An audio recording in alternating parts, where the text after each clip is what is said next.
Good afternoon. This is Jan Roberts from South Africa. It's been sunny most of the day. It's a bit cloudy just now, and well, it might be even good morning for you or even good evening already. I started on Monday, and it's Wednesday now, I started on Monday talking a little bit about self-care and explaining a little bit about what it is and why we need it, especially in a time like this, where we've got a lot of anxiety, depression, all kinds of negative thoughts and implications that really affect us in a negative way, because you are what you think about as well. So if we think negatively, if the panics and the fears, all this kind of negative emotions really affect us and our system, our immune system, everything. So self-care has always been important, but even more so in these days.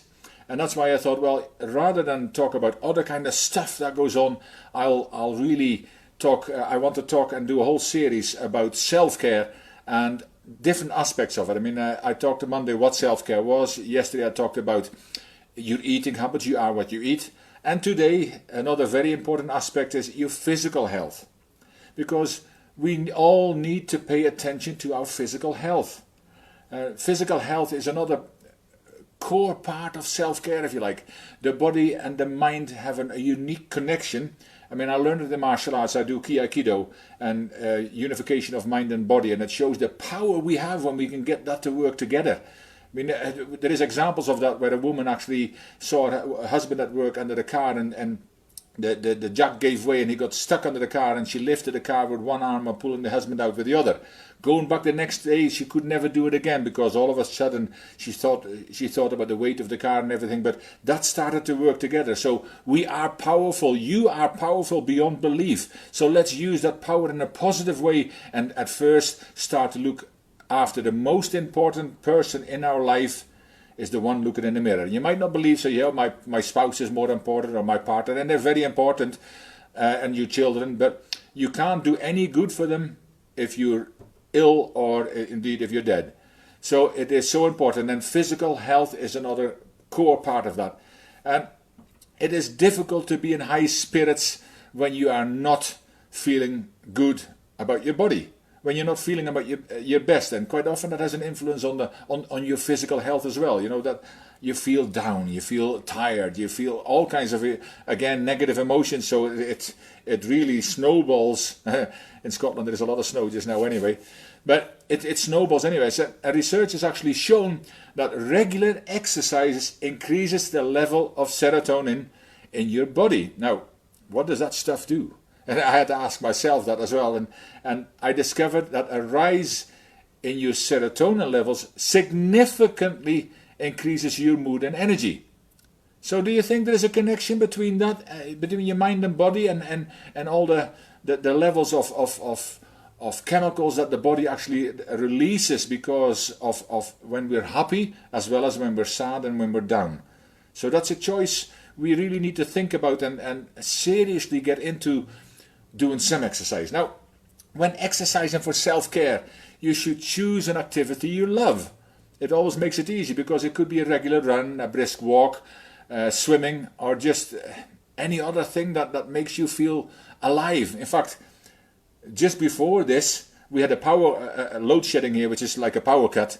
We had power cuts here, and there is an outdoor pool here. Yeah, I'm not bragging now. When you're in Scotland or the UK, when you've got snow and cold and most of the northern hemisphere, yes, I went swimming in an outdoor pool, but I love swimming. So for me, it's not a chore to go and do some exercise. It's actually, I love doing it.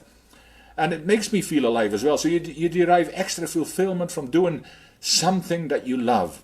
And if it's actually the love that encourages persistence. Because when you love it, you want to do more of it.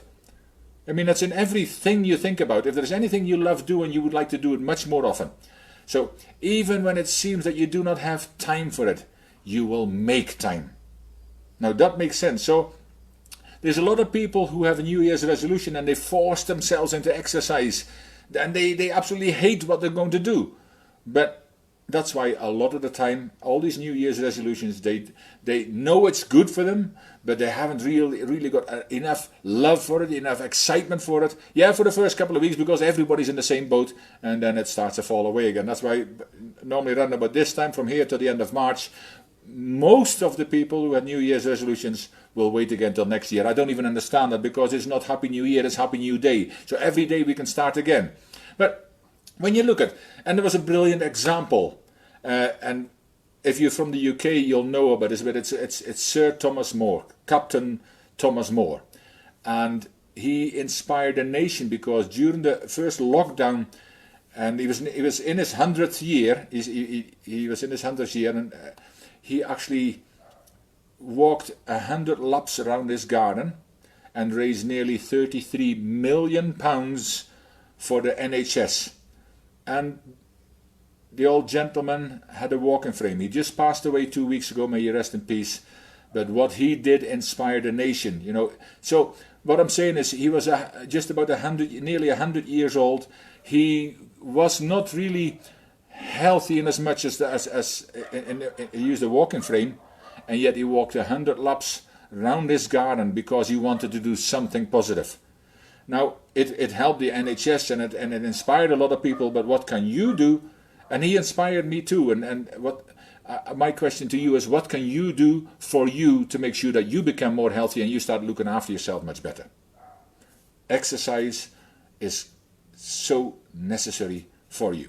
Now, somebody says, exercise won't kill me, and then the answer was, yeah, but hold on a minute, I don't want to be the first one. Well, that should never be a reply and yet another excuse, because I'm talking about moderate exercise, not spending every spare minute you've got in the gym, not running on a treadmill for 2 hours every single day. No, just starting with maybe 3 times a week exercising for 20-30 minutes is an amazing start. And also, you know, you need to drink plenty of water. I could have said it in the dietary needs yesterday. You are what you eat, and drink as well, of course. But you need to drink water. And my question is, how much water do you drink every day? Now, kind of look into that and realize that we should drink a lot more water. Most of us should drink a lot more water than we do. And by the way, a cup of tea and a cup of coffee doesn't count as your water intake. It must be part of your diet as well, because when you're exercising and you're perspiring, I'm using the fancy name, when you sweat all over the place, then your body needs to be hydrated again, and it has many other benefits. The oxygen going through your body, but again, also do that. So, no, first of all, you don't need a gym membership. I mean, I know we're pack animals, if you like, that we want to do things together, but you don't need that cannot be an excuse for you, because yes, you can do this at home, walking up and down the stairs, as long as you don't have a bungalow, of course, but walking up and down the stairs, sit-ups, press-ups, jumping on the spot, skipping, and using various items in the house as weights to do some kind of weight exercises. Put on music on your radio or on your television, and you know, exercise to the. I'm dancing already. Exercise to the music, whatever it is. You know, even things like when you are taking the car to go shopping, and I'm not talking about the big shopping malls, but if you're the local shops, park maybe a few blocks further away, so you at least walk a little bit. Every little bit helps, and it starts with the little bits. So there really needs to be no excuses why you can't do some exercise, because it is all simple stuff that we can do right here in our homes.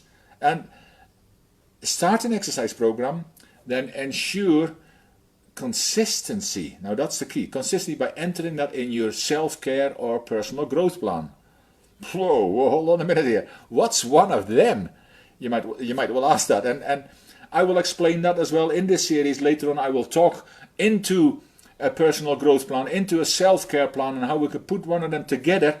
But that's for a later session. But understand that self-care will never happen by chance. It will only happen by choice, by being intentional about looking after you, and then follow through with action, massive action.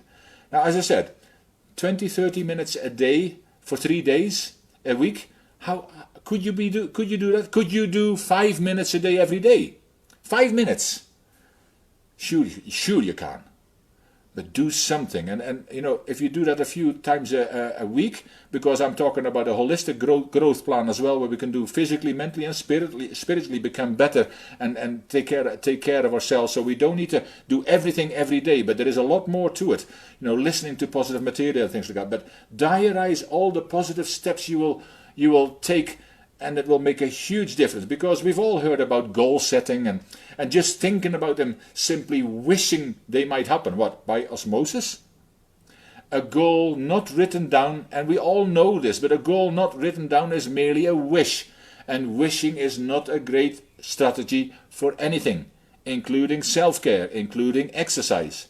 So writing down what you will do, and when you will go and do it throughout your week, then implementing those steps will ensure you have at least a fighting chance to succeed.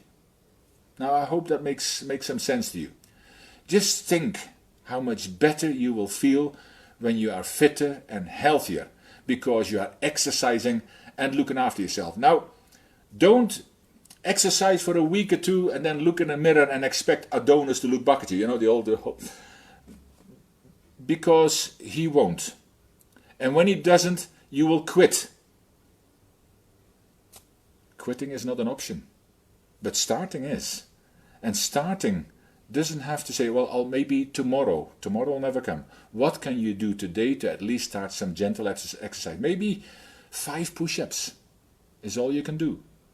What is it you can do for you? Because I talked about, in the first one, on Monday, I talked about self-care is a program that one size doesn't fit all.